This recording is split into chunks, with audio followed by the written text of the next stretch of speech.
work at it. Don't rush to become a professional. First, get the material right. Right. Put in the fucking work. Right. Be a fan of yourself. Be a fan of music. Then become a professional. Do not skip those steps. Is there anything that scares you about, the whole aspect of being in this industry and doing what you do? Is there anything? Man, I'm scared of going viral.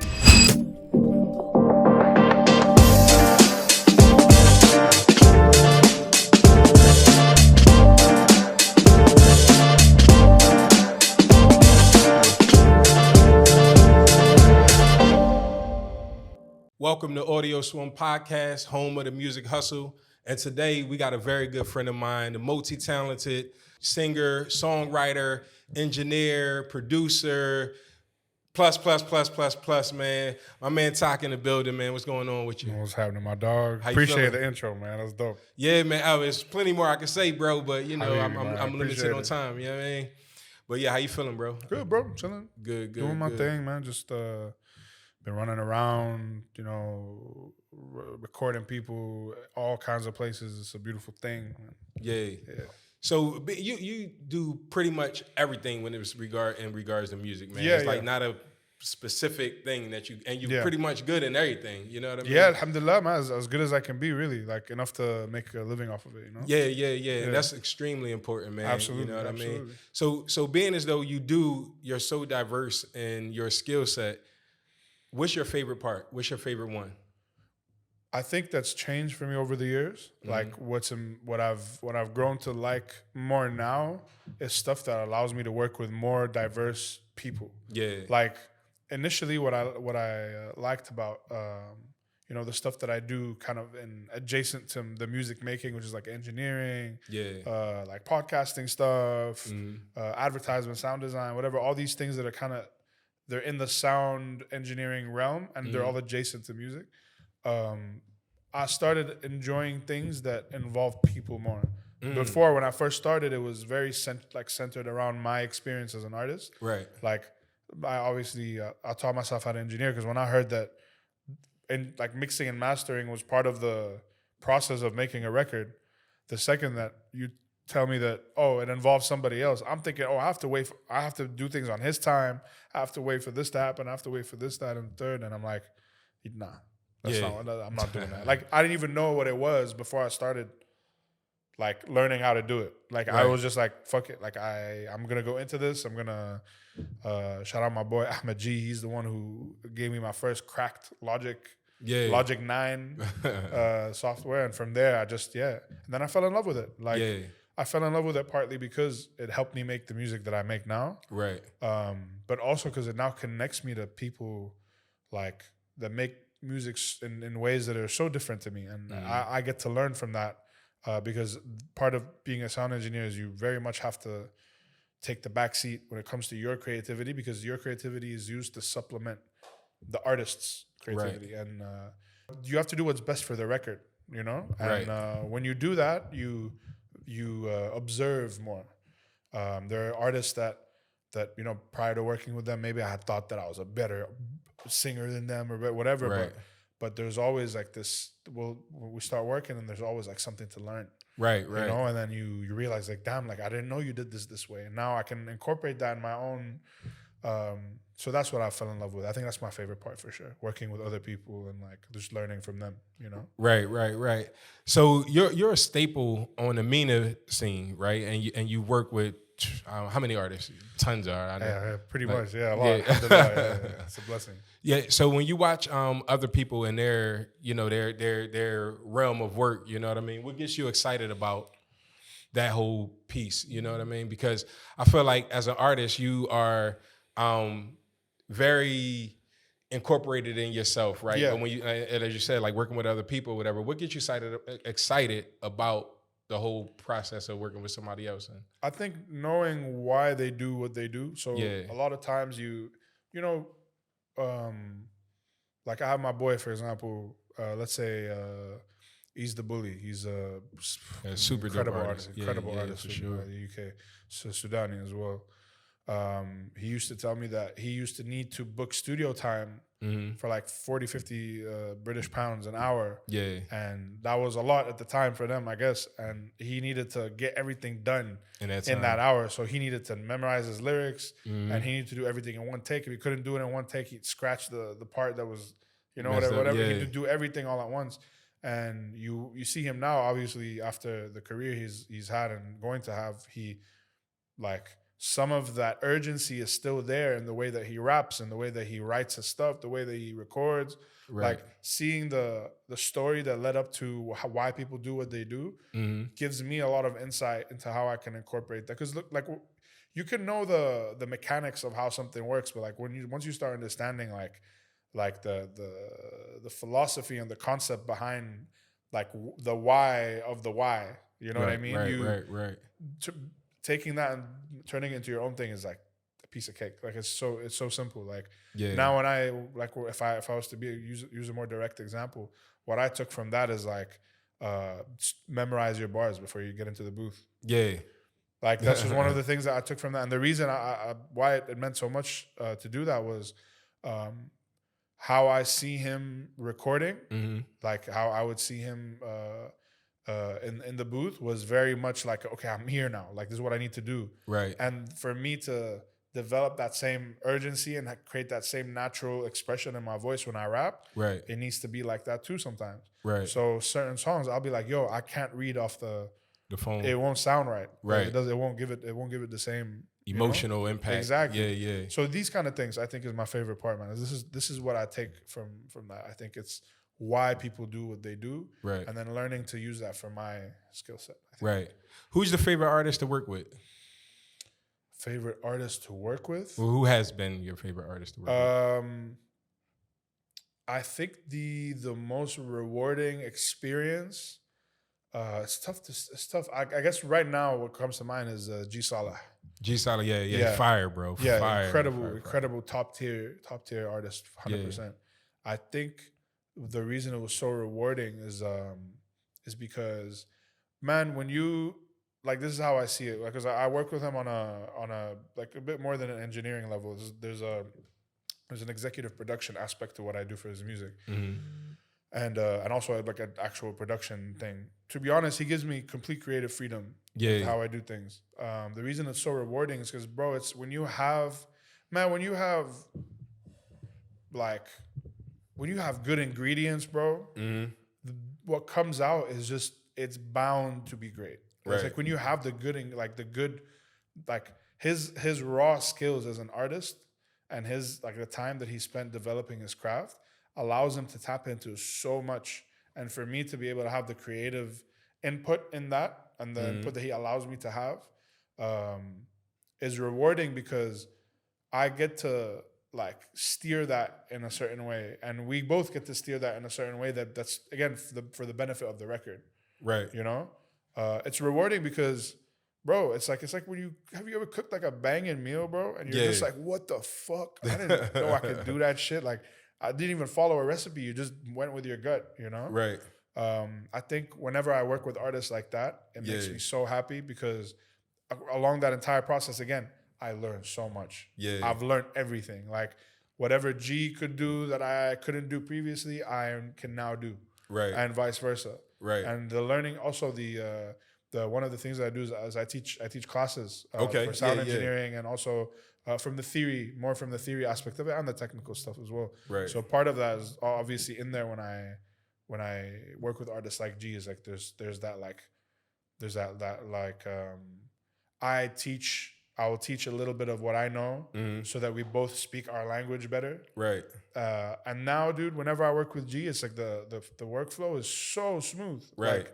Like from the concept to execution is like, it just makes sense. We just so we speak the same language. Right? Yeah. I think that's what it is.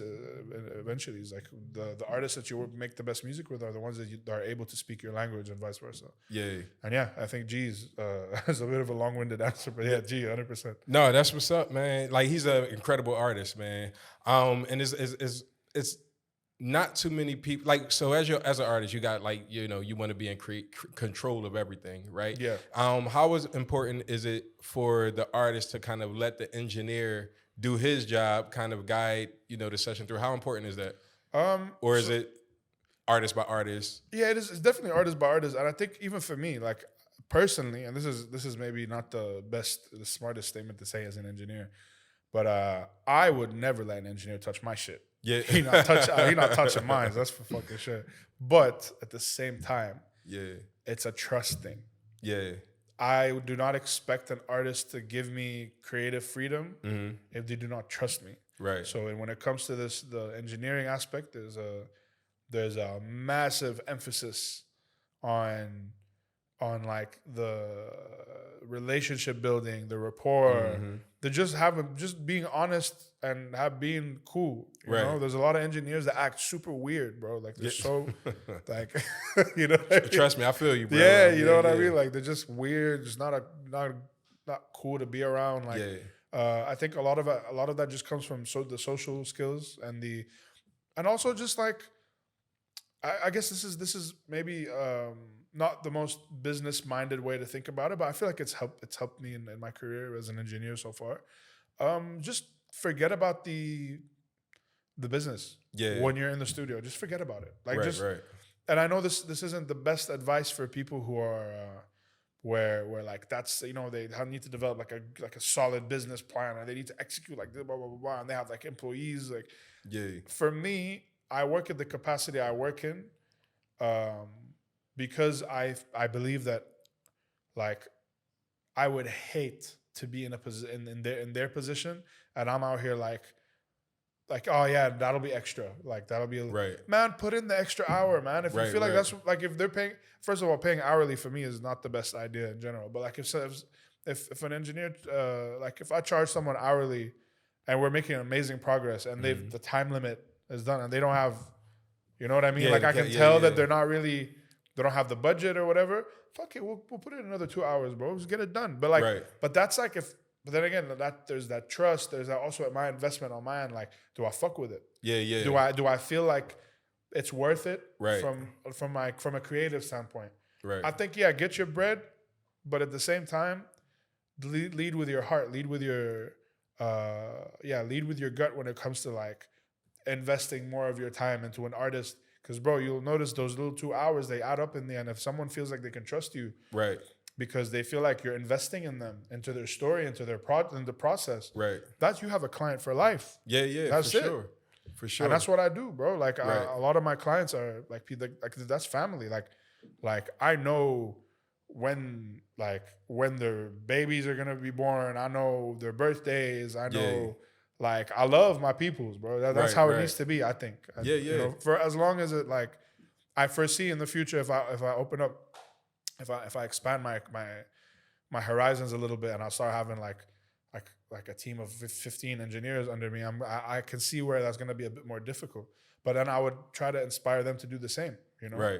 And that's what I think, man. That's what I think is the best way to go. Nah, 100%, bro. How much do you think that engineering helped you as an artist, and an artist helped you as an engineer? Like how do you see those? Oh man, that's actually a really good question. How engineering has helped me as an artist is allow me to see the possibilities. Okay. I think the knowing what's possible allows you to think in that context when you from the beginning, from the writing process, from the with the birth of the idea now comes with all this new DNA. Like I think you look at it like that. Like, you can't, if the information is not there, you won't know what you can do. And as a result, you will not create the most diverse, most full or potentially full project that you can. It's so important to know what you can do. Like, if I throw somebody in a room with, like, I don't know, Logic Pro and a microphone, and another person in the same room with Logic Pro and a microphone, I teach one person how to use Logic and the other just how to record. You will understand that there's obviously going to be a massive difference there. So, I think that's how that helped me in terms of being an artist. Now, how being an artist has helped me as an engineer, I think it's to connect with other artists. I know what they want. Into the mindset. I know what they're looking for, and I know what makes them feel happy. Because the thing is, like, it's different. I think this is a more nuanced way to put it.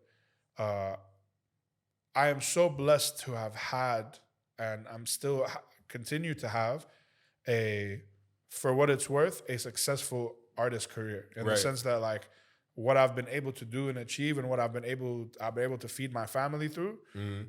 That to me is my measure of success, right? Yeah. So I've been blessed to be an artist in the sense that it's as a profession. Right. It's different when it comes to being an artist, as in being able to make music.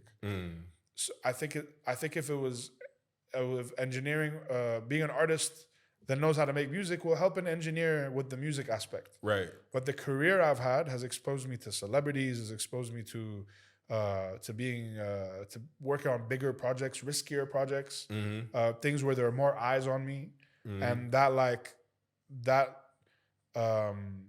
pressure is now nothing to me. And as a result, I don't care who the fuck walks into the studio. Right. We're good. We're ready to go. Right, like, right. We're ready to move. You're confident. Exactly, because I understand the industry. I understand what their expectations are. I am one of them. Like, and I think that's why it's easier for me to, you know, and I also don't have that ego of like, yeah, I'm an artist. Again, I want to learn. So if whoever walks in, whether they're less established or more established than me, I'm here to learn too. Yeah. I'll always walk in with that vibe. And I think that's how it's helped me as a professional artist, as opposed to just knowing how to make, because I feel like that's helpful too, but I think they're helpful in different ways. Do you think that engineering, like a prerequisite to be an engineer, should be like you once wanted to be an artist or anything like that? No, not at all, man. Not at all. I think just love music. I think just love it. And also, like, sometimes, bro, you're an engineer and you're not an artist, and just accept it. Like, sometimes, like, you can't be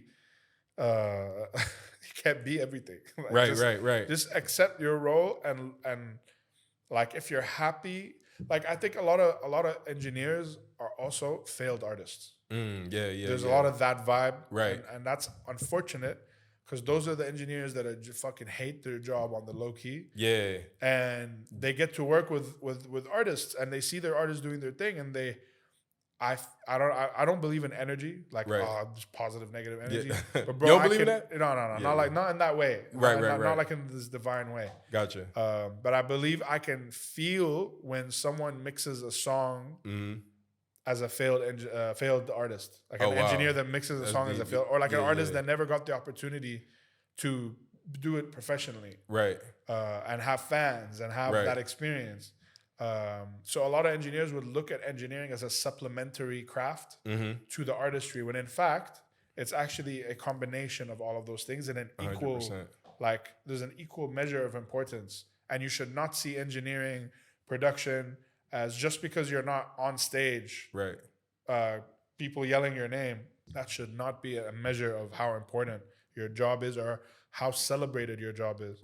Like, the people that know, bro. And when you see a good engineer doing his job, like you will give them, like, you're in the industry, so you'll know that's how important that is. Like, you'll know, like, damn, like, fuck, we wouldn't have been able to do boom, boom, boom without whatever.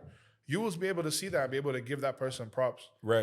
You are the people that, as an engineer, you are the type of person, for example, that I would like, that I'd need to impress. It's not the fans. They don't know how important your job is. And they don't 100%. Need to.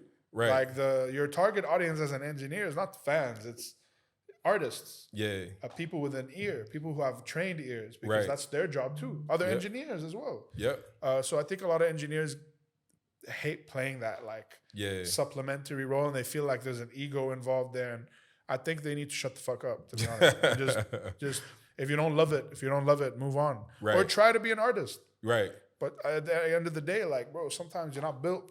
That's just not what you're built for, you know? And then, is there anything that scares you about it? Like, anything that scares you about, you know, the whole aspect of being in this industry and doing what you do? Is there anything that's like, you get a little bit of jitters with doing? Man, I'm scared of going viral. Scared of going viral? Okay, why is that, man? Because most people want to go viral, bro. Most people want that. But man, like, you look at anybody who's capitalized even on their virality, and it's just like, in this day and age, really and truly, you make your mark on people and way more than just the music. Yeah, It's how you look, True. what you say, how you say it, how you choose to film it, how you choose where you choose to put the lyrics. All Right. of these things in a very subconscious way builds an identity of yourself in people's minds. Right. And bro, as a diverse artist, Mm-hmm. I make all kinds of music. So as a diverse artist, that scares me because I just posted a song today where I'm singing my ass off. Right. I don't want to do that all the time. Right. You don't want to get pigeonholed into Yeah. that one aspect. Yeah. And not only that, like I'm probably never gonna sing like this ever again because now I've done it the way I am. Right. I'm like I've done this already. So Right, if you right. like it, I'm sorry. Yeah. Like, so that's why it's so important for me to develop like a fan base Mm-hmm. that loves me for me. Right. And they love the music I make because of what I impart onto the music as a human. Mm. And what I have to say is important to them because they like how I say it as tack. Right. And that's important because I don't want you to just like the song and then move on.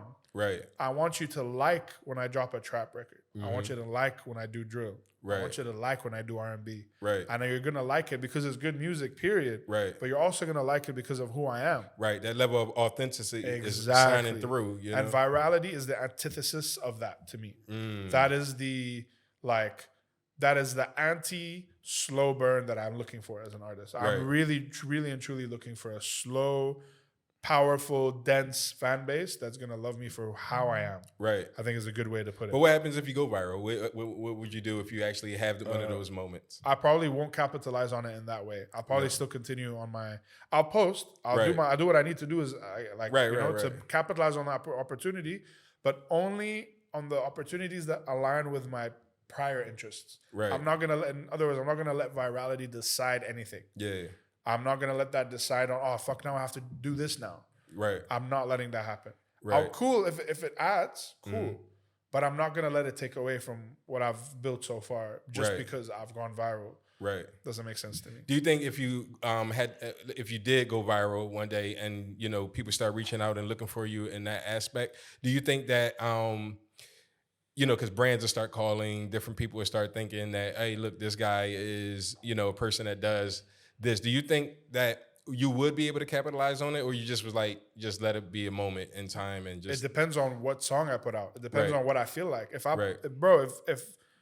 if a love song gets put out, bro, I'm in love right now. Yeah. I'll be good.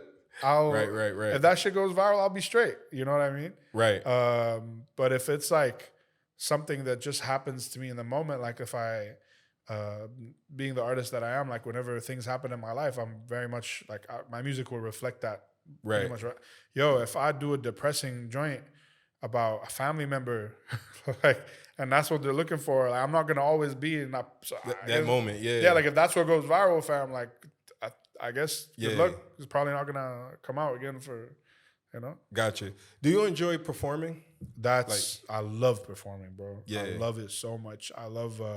I feel like before, if you'd asked me that question maybe 4 or 5 years ago, I would have been like, nah. I'm a studio artist for sure. Right. But I think I learned how to same way with the music. I've learned how to impart my own personality onto it in a way that makes it fun for me. Right. The way I like to perform is I like to be as personable as possible with the audience. Mm-hmm. So what that means is I don't want there to be even if I can, I always request for the stage to be as low as possible because I want the audience to feel like I'm with them. I want them to feel what I'm feeling. That connection. Yeah. I want to talk to them. I want to understand them. I want to know what they like. If they didn't like it, but I want to verbally communicate that. I remember for one gig, I actually did the sound check. I think it was like 200, 300 people. It wasn't a lot, but I did the sound check with them because I did not have time to do the sound check before. So I was like, yo, should I turn up the can you guys hear me? Should I turn up the music? Should I turn up? Yo, it was they had such a good fucking time. And it was just because they feel like that was a part of it. Yeah, exactly. And I think why that works for me is I'm very introverted. Yeah. And oftentimes it's because I don't want to act or be a certain way around people because I'm not going to. Right. So if all you know how to do is be yourself. I don't know what else to do. It's just me. So if I get the opportunity I am the center of attention. Yeah. So if I can be me, and there's nothing they can fucking do about it. Yeah. Like, what are they gonna do? Leave? Right. Okay, leave. Right. Like, you know what I mean? And why that works for me is like there's no pressure. Like there's no pressure of like, oh, I have to. No, man. Like it's the attention is on me. I command the stage. I command. Like right now, this is me time. Like, Right. So if it only makes sense to just be me, and fortunately for them, me is fucking fire as fuck. Yeah. So I would assume just based on your response, man, you don't have a set record that you like performing. No, it just depends on how you want to perform. So when I have a set list, I've very much. This is why DJs are important for me during the set list, because I will literally be like, yo, play this one joint. Whatever. Yeah. Because I'll have like a set list of like 30 songs, and I'll be like, pick this one instead, or like, yo, let's do this one, let's do that one, based on how they're feeling. Yeah, exactly. Yeah. And I think I started doing this on smaller stages, but as I do it on bigger ones, I'm noticing that it works even better on bigger stages. Right. Because everybody feeding off each other. They're chilling. And in a place like Dubai, where people are like in the audience are like afraid to express themselves, the more you make them feel at home, like they're in your living room, the more they feel like they can start dancing, moving around, laughing, having a good time. They forget that they're watching an artist perform. Ooh, right. You know, this whole big thing about it. And I hate that. I hate when artists like try to be larger than life. You're not Michael Jackson. Right. You know? I understand if there's like a theme or a brand, or like if you have like a set list that you built. Right. Completely understandable if that's the vibe you want to give out. But if you're just performing and you're just doing a bunch of records and it's playback, it's not even like a band or whatever, like just chill the fuck out, man. Yeah. It's not that deep. It's actually not that deep. Right. Speaking of Dubai, man, what do you think about Dubai's music scene? I don't know why people think there is one, to be honest with you. I don't understand it. Right. Like, I feel like to have a music scene is more important than to just have musicians. Like, and even then, like, and this is just being honest, the quality is not there. Yeah. And I also preface everything that I say from now on after. I just want to preface by saying it's nobody's fault. Right. This is a 50-year-old country. Right. Rap is 60, 70 years old. Yeah. Like the pressure it's a lot of pressure. Right. So like in terms of other genres as well. Yeah. Like I think it's a combo, right? I think the talent is there for sure, like with multiple people, but the people aren't able to use their talent in the right way over here, right? Because it's kind of you limited spaces, places to perform. You can't experiment as much as you'll experiment in other places. Like it's very limited in like how you can engage with your fan base, right? Very true. But also it's a lot of like cutthroat type of stuff where people who do get those opportunities probably aren't the right ones for that particular moment. Oh, absolutely. Yeah. Oh my God, bro. It's all this goes so deep, bro. Basically, to break it down, man, like from the beginning for those that don't know, I don't know which camera you have one dude who has an opening in one job, and instead of giving it to the qualified person, they'll give it to their homie. Yeah. And this is only possible because Dubai is a city that is like it's run by people that are part of companies that are shell companies of the bigger companies. Right. So you think about Nike headquarters. Yep. There's no Nike. It's Nike Middle East. Right. And then Nike is even under Sun and Sand, which is a different brand. You know what I mean? Exactly. Yeah, and that has multiple brands under it. And as a result, there's no vetting system. Right. It's whoever wants to hire who. Right. And as a result, you think about like labels, and it's the same thing. Or like if like you look at Sony or whatever, and like they're also given a task. Right. Like, and that task is given by let's say Sony headquarters is given. And like I don't know the Sony people here. It's none of my business. I don't care for labels like that. But from what I understand, it's like Sony headquarters are like, the Middle East has a lot of Arabic music coming out right now. Hey, Sony Middle East, focus on Arabic people only, please. they don't realize because they're uninformed, and Right. Sony Middle East is not going to inform them. Right. Because they got to keep their job. They got KPIs to meet Exactly. based on what their headquarters say. Exactly. Yeah. They're not going to inform them that in reality, English and Arabic music is popping here. Right, It's right. the Arabic artists themselves, not the language Right. that's Facts. being whatever. But all Sony Middle East wants to do is, I just want to tick my KPI and dip, bro. I just want to make sure I push this or whatever Right. because this unlocks a budget from Sony headquarters. This allows me to do this because technically I'm Sony Middle East, so I'm gonna push what Sony wants Sony Middle East to push. Right. I'm not gonna put my foot on the table and be like, no, actually, we should push this artist because this artist is doing this, and Right. they don't care about all that. So as a result, you create a culture around the music industry here where the culture is very much like yo, let's make some fucking money, Right. and like let's just not give a fuck about anything that Right. actually happens on the ground because the Yeah, ground yeah. does not matter Right. for any of them. Yeah, and I think that's Yeah. like a representation of what Dubai is in general, not just from an aspect of music, but from an aspect of like all industries. It's just like, how do we make more money? Yeah, I think now is a little bit more focused on like building up some type of culture. And I think that's what's trying to happen right now. But like you said, the country is only 50 something years old. Yeah. You know, the music industry in itself is hundreds of years old at course. this point. You know what I mean? So it's like now they're trying to develop a culture, and it's almost like every 4 or 5 years you're starting from scratch. You know what I mean? It's like, because they leave, man. You can't Yeah. even develop fans here, man. Like a fan I had 5 years ago finished his whatever. He took his severance from his job and went back home, right. or graduated high school and went to uni somewhere else. Like Yeah, Dubai yeah. is a very transient city. Like people come and go so quickly. You take someone like Travis Scott, for example, and he's a hometown hero for a reason. Right. People saw him grow from the jump all the way to what he is now, and they were in Texas Right. while it was happening. Right. Dubai, 2-3 years, different people. Different 4 people years, all the different time. people. Yeah. So for example, in my 13, 14-year career so far, like I don't think I recognize a single person in the audience. Right. Like when I perform, I don't recognize anybody from past maybe 2-3 years ago. Right. It's always different. No, that's facts, bro. Yeah. Like even for me, I've been here. It'll be 10 years in August that Yeah. I've been here, and from the time I came until now, everybody's completely new. You Yeah. meet people along the way, and you don't even realize like how they just trickle out. Yeah, You know what I facts, mean? facts. And so for you, when you're trying to build like your audience and your like core fan base, they connected to you for those 2-3 years, and then when they leave, they just you know they'll tap Exactly. in like on socials though. You know Yeah. they'll tap, but it's not the same like It's connection not that the you have same, when you yeah. see you live perform. You know? Facts. Yeah. Very different. Do you think that's like one of the things that's like holding you back from achieving the success that you want?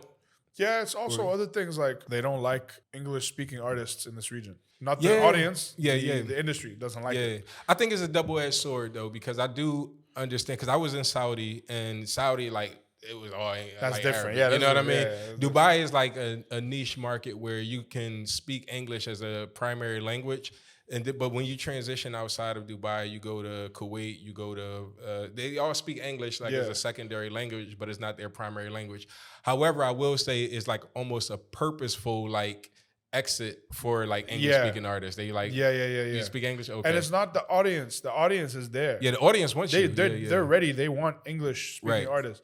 It's we were talking brands. earlier about the brands. Yeah, And yeah. every like the doors to open, there are certain criteria you need to meet, and unfortunately, one of them is you cannot be Arab or Afro-Arab and make it English music. Right. They will not accept it. Yeah. It just is what it is. If you're American, for example, or you're from Australia, you're from the UK, whatever, and you come and you do music in English, that's fine. Yeah. But it's if you can speak Arabic and you don't, that's not a good look for them. They don't want that. Yeah, Okay? but even that is limitations, like for the English speakers from different countries, because I know a few artists that's like, they do Afro beats and they do rap in English. They might be from America, they might be from UK or whatever, and they're limited as well, bro. Like it's like, you know what I mean? They really don't have that opportunity to shine. That's why I always tell people like Dubai is a great place to be, is a great place to like meet people, network. Yes, absolutely. But when you want to grow your brand, it's very difficult because you don't have the support of these major platforms. One of the advantages of being here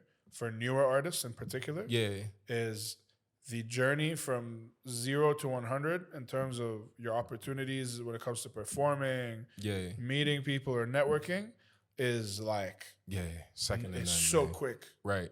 They hit so fast. Right. Like you could go from doing an open mic to the biggest stage in Dubai in like a year and a half, 2 years, if you're good at what you do. But that's scary too, because you don't even Super have to be scary, good though. Because I know a lot of people who aren't good and they're on some of the biggest stages in Dubai. And I just be looking sometimes like I like scratch my head like, okay, you know what I mean? I'm not hating. I like, it is what I'm it hating, is. Bro. Yeah. I got hater energy, hater blood in my We got to add that to your profile. Plus, just plus hater, exactly. It's like, no. But yeah, bro, like I think that that's the scary part because that's also devalues the scene, right? It's like when people aren't in a position to be on these big stages, but they get it because of the connections that they know. Exactly. And I'm not saying that people shouldn't look out for their people. Like, look out for your people, but do it within parameters, right? You know what I mean? Like, yo, I'll put you on, just practice. Like, right. Give them, I think another thing is also incentive. Like in every music scene that I've observed outside of here, there's a clear hierarchy of like, yes, it is. Like, yes, it is. Oh, you're good. You're entry level. You're upcoming artist. You're this. You're that. Right. There's such a clear like. There's even like this. There's a distinction between a talented up and coming artist and a industry up and coming artist, and there's this understanding, and you can just smell it on people, right? Right. Here, it's very much like, okay, are you my best friend? Or Yeah. are you my close friend? Like it's so funny. There's no like they made a list of about maybe like a year ago or something of rappers you should look out for in the region. Right. And they put the usuals. Like they put Freak, they put me. Yeah. And they started putting these whack, disgustingly bad artists right next to my name.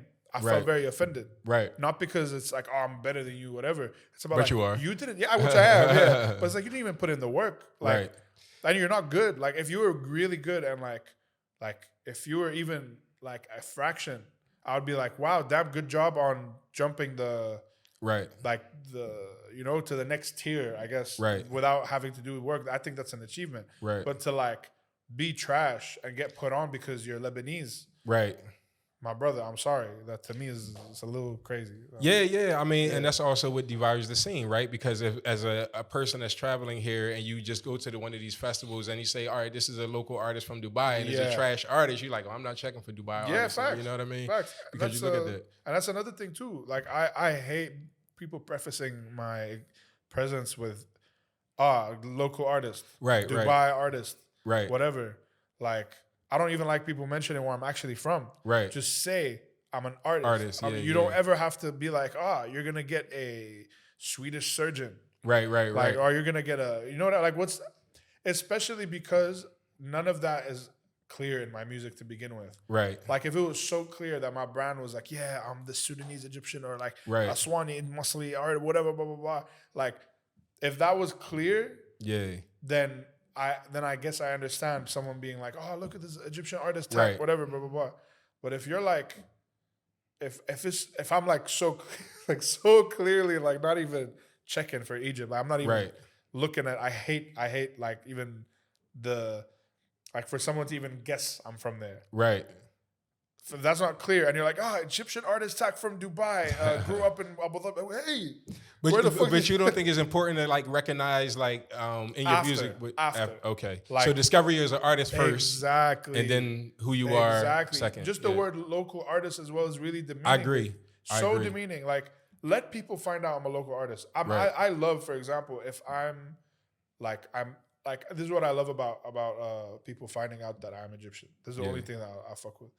Is when artists follow me, listen to my music for a very long time, find out through some kind of coincidence where I'm from, and then they message me like, holy shit, I had no idea that you're from. To me, that's cool. That builds like you're taking the opportunity of discovery away from them when you say things like local artists. Right, 100%. Yeah, completely. And to me, that ruins like, bro, if we didn't know who Drake was, okay? And you're telling me, oh, we're about to play a fucking this record by this local artist called Drake. Yeah. Compared to if you said, I'm gonna play this record by a new artist, up and coming artist called Drake. The response already, you're building context in my head that I did not intend on. So up and coming versus local. Big difference. Big difference. Okay. Massive difference. Yeah. Not even the word, even just like, just even the word up and coming, like it's cool. Like if it's true, it's true, right? Yeah. Because Drake was an up and coming artist at one point. Yeah. You know, And there was and it's okay if you go to somewhere like America, for example. Yeah. If it's part of the rollout to call them, Canadian artist. Right. If that's part of the rollout, the shock of the rollout, that makes sense. But that makes sense over there. Right. We're here. There's no industry here. There's no distinction. You guys don't even have a distinction of up and coming new extinguished whatever. And that's what I would say, like based on what you were saying before, right? When you were saying about the music scene, I personally think it is a music scene here. It's just the music industry isn't developed enough to support the scene, right? Because it is like artists. When you got artists, you got a scene, right? You have artists, but you also need like where do you okay, I know if I step into New York, I know that if I ask around, I'll very quickly in an hour, I will have an understanding of, okay, you want like top tier stuff, you need to go to this engineer. You need to contact this guitarist. He's the one who works on everybody's stuff. Yeah. And then you can also hit up this kid. He's been blown up online, but he's also charging very little. Like there's this understanding of like, okay, this is this and this is that. Right. This is just chaos. Yeah. Like, no, 100%. Yeah, that's the only thing that stops it from being a scene to me. Right. At least when it comes to my definition of what a scene is. Yeah.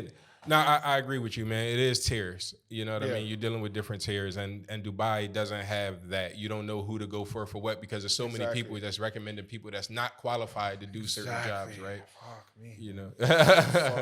And it's like that everywhere here, not just like within music, within education, within business, within all of these different, absolutely. You know what I mean? It bleeds everywhere. Yeah. I'm sure there's an element of that everywhere in the world. Yeah. But there's still like a counter to that where it's like, but there still is accountability, right? Yeah. The accountability.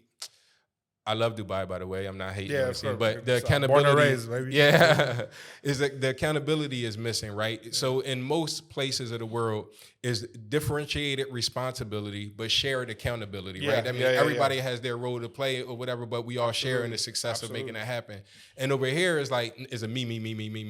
There's no like. There's no like shared responsibility, you know what I mean? And also no camaraderie whatsoever, bro. Like everyone here thinks that they've done it. Right. You know, it's just like that kills me, by the way. Bro, everyone thinks they've done it, and bro, I say this as and this could come off however it comes off. Like I say this as a person who has truly done the circuit here a million times. Yeah, I'm not even there yet. So when I hear people like say it, and I'm like, what are like you're still playing other people's songs in lounges, bro. Like, right. What the fuck you're talking about? Like, yeah, man. I get it, so bro. I get it, man. That's why, with me, I just remain, like, I just be quiet. When the people start saying... I can't be quiet. Yeah. I'm a hater, bro. I can't be quiet about it. I'm going to talk about it forever, bro. It's crazy. Yeah. No, but you should because honestly, with the scene, what happens in the scene affects you. Yeah. You know what I mean? On multiple levels, because you do a lot. And you do a lot for other people and with other people. Yeah. And it devalues what they bring to the table as well. You know, so I get it. I get it 100%. It's super important. I also feel like, again, like I'm like, my mother was born here, bro. You know what I mean? Like it means so much to me that the artists here, and especially kids that are like in high school and whatever, like it's so important for them to see a light at the end of the tunnel. Yeah. I need them to know that it's possible to do stuff. Big time. Yeah. And it hurts me that at the moment, so many stupid things are stopping me from being that for them, and stopping other artists like me from being that for them. Right. And it's things that are so preventable. All it takes is people to actually give a little bit of a fuck. Like, right. It just takes 100%. A little bit, like you said, accountability, just a little bit of like, nah, this is what's right for the scene. Like this is just to make some of those difficult decisions and to put the right people in the right positions. And it hurts. And that's why I'm so passionate about it. And I'm also so anti anyone that thinks that this is like this is how it should be. Right, And there are a lot of people that think that this is fine. Like what's going on is okay, and I don't like it. Nah, I agree with you. I met a lot of artists who want to skip the steps, right? Exactly. It's And all they skipping steps. and they want to skip the steps because either one, they know somebody who can help them skip those steps, Yes. or two, they got enough money to help them skip those steps. But Exactly. it doesn't add anything. Anything. It just all right. You Nothing. skip them steps, you got on the magazine cover. You skip these steps, you got on the big stage. It doesn't do anything. It's just All you get is a little bit of pussy, bro. Right. Like all it is you post your thing next to this person and blah blah blah blah. Right. Or like you do all this, but if everything else is not consistent, if you're not consistently putting out good material, Right. Showing out and like being in the industry, and you don't even perform, like yeah, okay, cool, you'll impress the stupidest people, Right.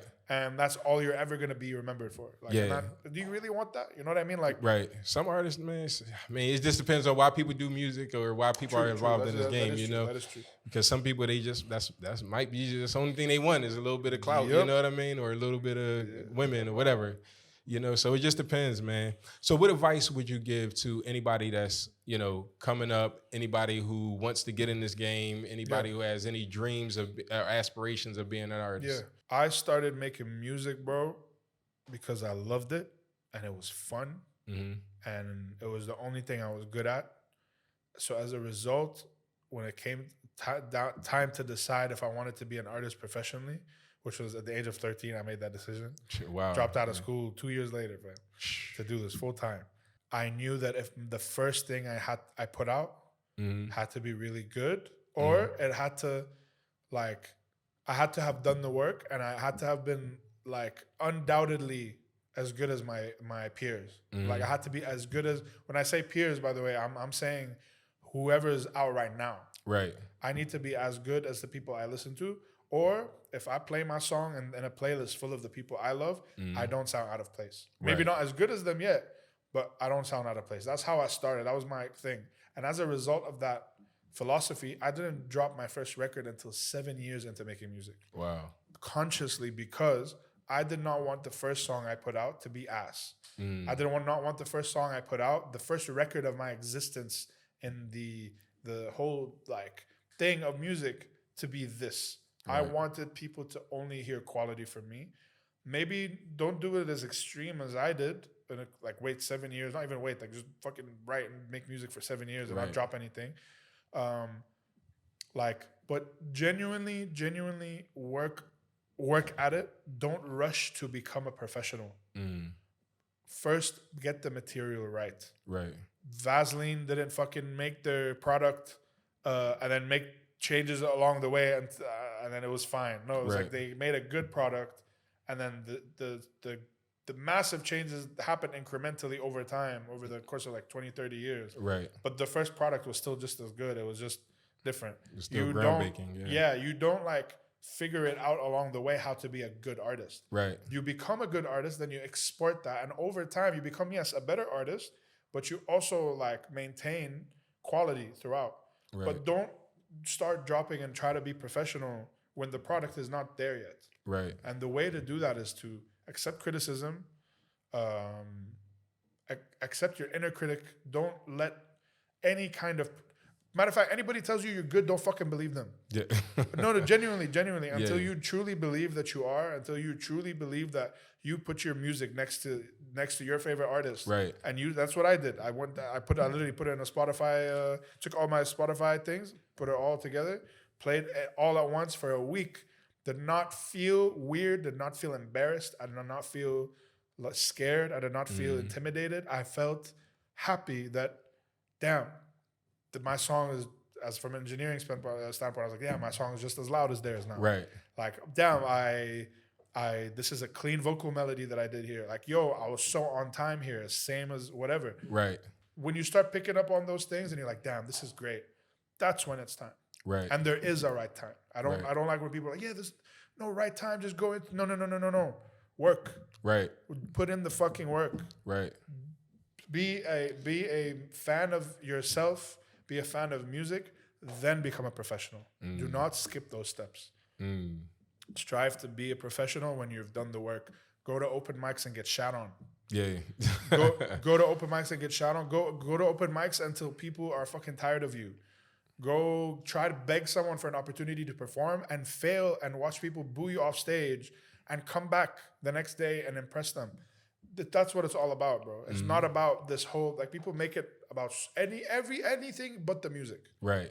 And that's where people fuck up. And I Right. think any success I've had in this industry has been due to because I don't give a fuck about anything else. Right. And that's all I have to say, really. Damn, salute. That's powerful, man. That's powerful, man. Well, look, man, I appreciate you having. It's definitely gonna be a part 2. It's definitely gonna be a part 2, man.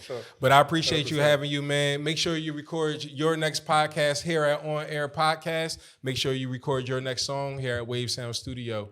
My name's Berto. Pleasure having you, Talk. Appreciate you, my bro. We out.